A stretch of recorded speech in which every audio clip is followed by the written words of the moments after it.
میرا ایک شاگرد ہے کراچی میں، اس کے مسجد کے ساتھ ایک عورت تھی، وہ لڑکیاں سپلائی کرتی تھی، کس قدر بدترین کام۔ اس نے، میرے شاگرد نے اس عورت کے بیٹے سے دوستی لگائی اور اس کو میرے بیان کی کیسٹ دے دی۔ اس نے کہا یہ سن لینا۔ اس نے گھر میں جا کے لگا لی، اس کی ماں کام کرتے ہوئے چلتے پھرتے سن رہی، کانوں میں آواز پڑ رہی۔ تھوڑی دیر کے بعد وہ آ گئی، کہنے لگی مجھے بھی سنا، تو اس نے سنی، پھر کہنے لگی دوبارہ سنا، پھر دوبارہ سنی، پھر کہنے لگی ایک دفعہ اور سنا، پھر ایک دفعہ اور سنی۔ کہنے لگے یہ کون ہے؟ کہ پتہ نہیں کون ہے۔ کہ کس نے دی؟ کہ یہ مولوی صاحب جو مسجد کا، اس نے دی۔ تو اس نے بیٹے کو لیا اور مسجد کے دروازے پر آ کے، لوگ تراویح پڑھ کے نکل رہے تھے، انہوں نے کہا میں یہاں کے امام سے ملنا چاہتی ہوں۔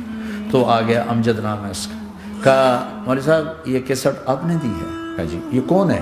کہ میرا استاد ہے۔ کیا نام ہے؟ طارق جمیل۔ کہا اس نے کہا ہے کہ جتنے بھی گناہ کرو توبہ کرو تو قبول ہو جاتی ہے، تو میری توبہ قبول ہو سکتی ہے؟ تمہیں تو پتہ میں کیا کرتی ہوں۔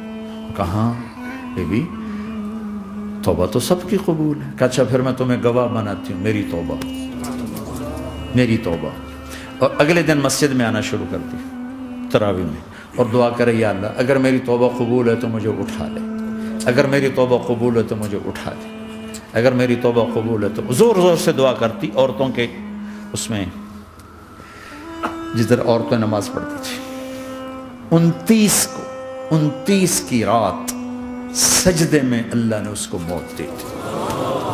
ساری زندگی لڑکیاں سپلائی کی اور موت آئی رابعہ بصری جیسے۔ توبہ ایسی چیز، اے اللہ میری توبہ قبول ہے تو مجھے اٹھا لے۔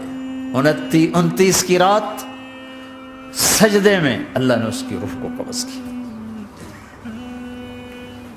تو میرے بھائیوں بہنوں، جتنا مجمع آپ موجود ہو، جتنا اس کے ذریعے سے سن رہا ہے، آج توبہ کر لو۔ پتہ نہیں نہ جانے بلا لے پیا کس گھڑی، پتہ نہیں رب کا بلاوا کب آ جائے، تو ہم توبہ کر اور اپنے مالک کو راضی کر۔ تو نیت کرتے ہو میرے ساتھ؟ سارے کرتے ہو نا؟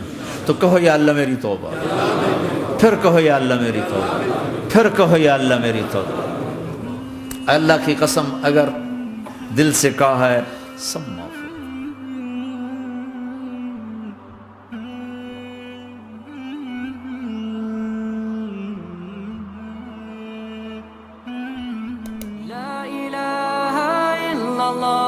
محمد رسول الله عليه صلاة الله وآله والأحبة لا إله إلا الله محمد رسول الله عليه صلاة الله وآله والأحبة